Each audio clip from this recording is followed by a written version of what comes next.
다음 이야기. 인당수에 뛰어들다. 강가에 도착하자 배는 이미 떠날 준비를 하고 있었다. 심청을 배에 올려 배전에 턱 앉히더니 이제야 마음 났다. 어서 출발하자. 라고 소리치며 돛을 달고 닻을 감았다. 때마침 순풍이 불어 배가 절로 나아갔다. 도화동을 떠난 배는 잔잔한 바람을 타고 망망대해로 나아갔다. 바다는 망망하고 배 주변으로 파도가 일고 거기 비친 햇살에 영롱한 무지개가 어렸다. 심청은 뱃머리에 서서 끝도 보이지 않는 막막한 수평선을 바라보았다. 갈매기떼가 끼룩끼룩 배 주변을 맴돌고 저 멀리 기러기떼가 줄지어 날고 있었다. 기러기야, 도화동으로 날아가거든. 우리 아버지 몸성이 잘 계신지 소식 좀 전해다오. 망망대해, 처음 보는 바다 풍경도 뒷전이요. 심청의 마음속엔 오직 아버지 생각뿐이었다. 눈물은 말하지 않는 샘물처럼 멈출 줄을 몰랐다. 그때였다. 느닷없이 한 줄기 고요한 바람이 불더니 기이한 향기 속에서 피리 소리가 들렸다. 꿈인가 싶어 심청이 눈을 비비는데 아리따운 한 부인이 높다란 화관을 쓰고 뱃머리에 내려앉았다. 청아, 너는 나를 모르리라. 나 역시 한마나 죽은 사람이다. 내 효성이 지극하여 위로하러 왔느니라. 가야 할 곳 머나머니 조심해서 다녀오너라. 말이 끝나자마자 부인은 호련히 사라졌다. 죽으러 가는 사람을 보고 조심해서 다녀오라니 참으로 기이한 일이었다. 또 다른 곳에 당도하니 느닷없이 찬 기운이 느껴지더니 커다란 산이 불쑥 앞으로 다가왔다. 가만 보니 그것은 산이 아니라 어마어마하게 큰 웬 남자였다. 어찌나 큰지 눈과 눈 사이가 벌판처럼 넓었다. 저기 가는 심낭자야. 나의 말을 듣고 가라. 슬프다. 우리 월나라 망하는 거 보지 않으려고 내 일찍 눈을 빼어버렸네. 세상에 나가거든 내 눈 찾아 전해주소. 눈 없는 것 전추의 한이로다. 그 남자가 호련히 사라진 뒤 심청은 고개를 갸웃거렸다. 며칠 전에 부인도 조심해서 다녀오라더니 이 남자는 세상에 나가 눈을 찾아달란다. 인당수 가면 죽어 없어질 몸인데 왜 그런 말을 하는지 이상했다. 또 어디에 당도하자 이번에는 안색이 초췌하고 형용이 기기한 한 남자가 불현듯 나타나 슬피 울며 탄식했다. 나는 초나라 굴원이라 회왕을 섬기려다 모험을 받아 더러운 마음을 씻으려고 이 물에 와 빠졌구나. 심낭자는 효성으로 죽고 나는 충신으로 죽었으니 충효는 한 뿌리에 다른 가지라. 낭자를 위로코자 나왔노라. 장에 말리 먼 길에 조심해서 다녀오너라. 죽은 지 수천 년 된 사람들의 혼이 눈앞에 보이는 것을 보니 죽을 징조가 분명했다. 죽을 날이 언제인가 배는 계속 더 먼 바다로 나아갔다. 출렁이는 배 위에서 며칠이나 밥을 먹고 며칠이나 잠을 잤는지 셀 수 없이 많은 날들이 흘렀다. 가도 가도 망망대해 보이는 이 푸른 물뿐이었다. 둥실둥실 배는 바람을 타고 점점 더 먼 바다로 나아갔다. 드디어 배가 인당수에 당도했다. 인당수에 당도하여 배가 막 돛을 내리고 멈추었을 때였다. 갑자기 바람이 세차게 불더니 집채만한 파도가 밀려왔다. 배가 파도에 휩쓸려 곧 뒤집힐 듯 출렁거렸다.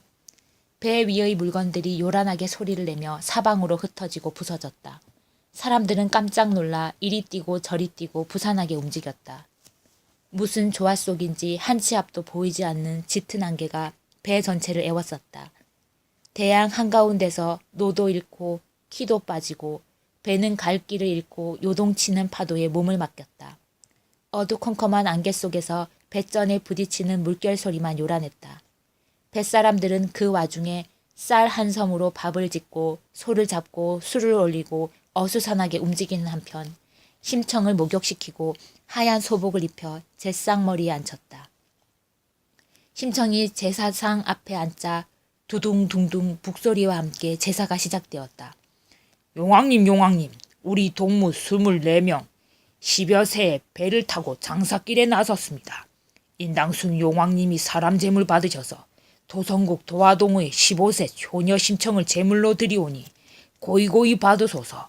바다를 집삼아 밤낮으로 다녀도 풍락이 일지 않게 해주시고 배도 닷도 무쇠인 듯 아무 탈 없이 해주소서. 기도가 끝나자 다시 둥둥 북이 울렸다. 심청아, 물때가 늦어진다. 어서 급히 물에 뛰어들어라. 뱃사람들이 다급하게 고함을 질렀다. 그 사이에도 배가 집채만한 파도를 타고 뒤집힐 듯 출렁거렸다.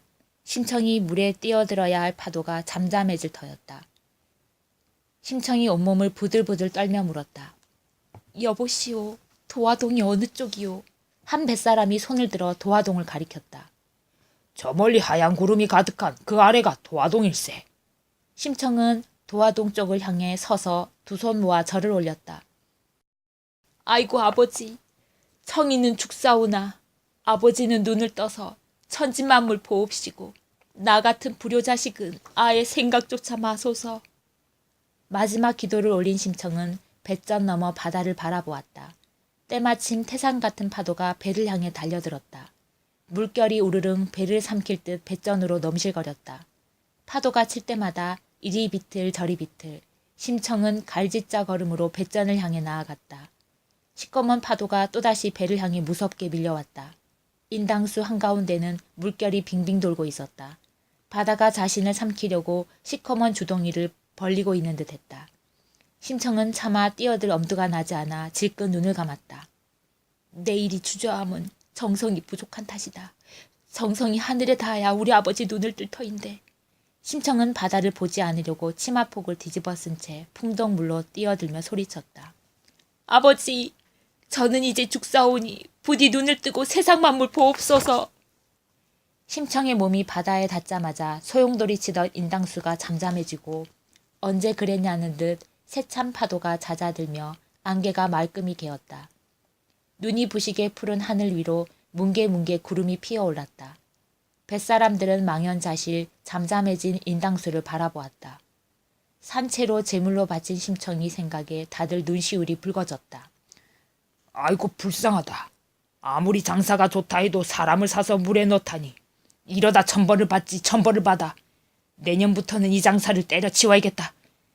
아이고 닷 감아라. 뱃사람들은 짠 바닷물에 눈물 몇 방울 떨어뜨리고는 남경을 향해 나아갔다. 방금 전 풍랑을 만난 것이 꿈이었던 듯 배는 바람처럼 달려 순식간에 남경에 도착했다.